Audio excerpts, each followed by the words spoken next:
ഇതെന്തൊരു കിടത്താണ് സുക്കൂറെ. 24 മണിക്കൂറും കിടത്തം തന്നെയാണല്ലോ എനിക്ക് പണി. ഈ എന്താണ്ടാ മോനെ ഭക്ഷണമൊന്നും കഴിക്കാത്തത്? എനിക്ക് വേണ്ട പാപ്പ. ഒരൊറ്റ തൊയ് വെച്ചെന്നാണ്ടല്ലോ സെയ്ത്താനെ.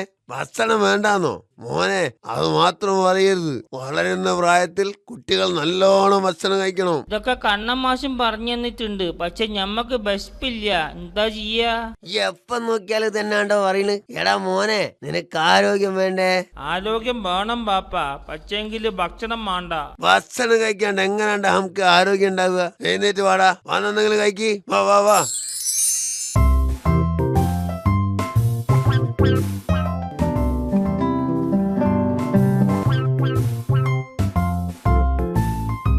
സൂറാവി, ഈ ഇത് കണ്ട സൂറാവി?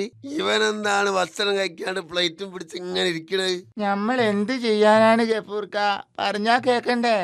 എടാ, എന്നോടല്ല ഞമ്മള് പറഞ്ഞത് വളരുന്ന പ്രായത്തിൽ കുട്ടികൾ ആഹാരം കഴിക്കണമെന്ന്? എന്തെങ്കിലും വാരി വലിച്ചു മുണുങ്ങുവായനെ. എനിക്ക് വേണ്ട പാപ്പച്ചി, ബെസ്പില്ല. അങ്ങനെ പറയല്ല മോനെ. ഭക്ഷണം കഴിക്കാതിരുന്ന പാപ്പാന്റെ പൊന്നുമോൻ വളരാതെ അരണ്ടു. അതൊക്കെ ഞമ്മക്കറിയാം, എന്നാലും ഞമ്മക്ക് വേണ്ടാന്നേ. എന്നോട് കഴിക്കാണ് നമ്മള് പറഞ്ഞത്. ഞാനൊരു കാര്യം ചോദിക്കട്ടെ നിങ്ങളോട്? ഉമ്മക്കും പാപ്പക്കും പ്രായമായില്ലേ? നിങ്ങൾ ഇനി വളരുവോ? ഇല്ലല്ലോ. പിന്നെ നിങ്ങൾ എന്തിനാണ് കഴിക്കണത് ഭക്ഷണോ? ആവശ്യമില്ലാണ്ട് നിന്ന് മുടിക്കാനല്ലേ? എഴുന്നേറ്റ് പോയി രണ്ടെണ്ണോ.